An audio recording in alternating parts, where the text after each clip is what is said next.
Hello guys, fall out sale na namin ngayon. Last din na namin.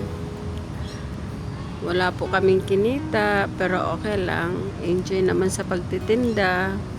Ganun siguro pag negosyo. Minsan kikita, minsan hindi. Pero okay lang. Hindi bumalik yung puhunan namin dahil sa sobrang haba ng aming pagtsatsyangge.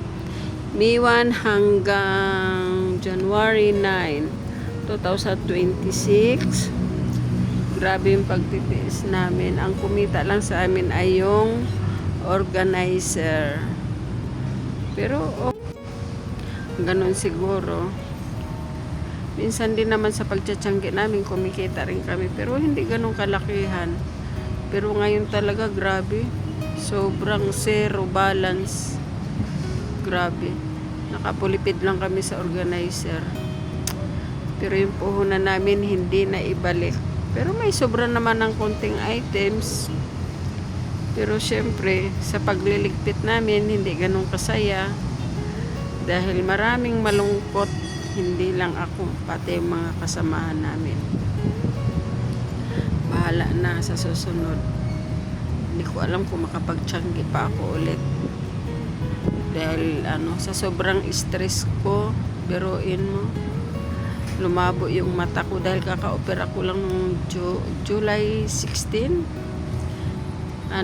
Siguro sa stress, sa pag-iisip ng bayarin, tsaka yung puhunan, pati na rin sa pamimili, puyat, ganun pala pag halimbawang naoperahan ka ng katarata.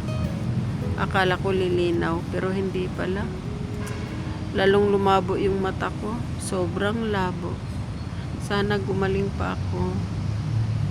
Yan na lang ang pinagdadasal ko. Kahit hindi man kami kumita sa ngayong tiyangge, okay lang. Ipapaayos ko yung mata ko. Pero sana luminaw ulit para makapagtiyangge ako.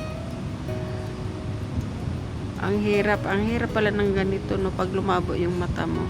Alam mo na yung nandyan lang sa harap mo, hindi mo pa nakikita, ganun.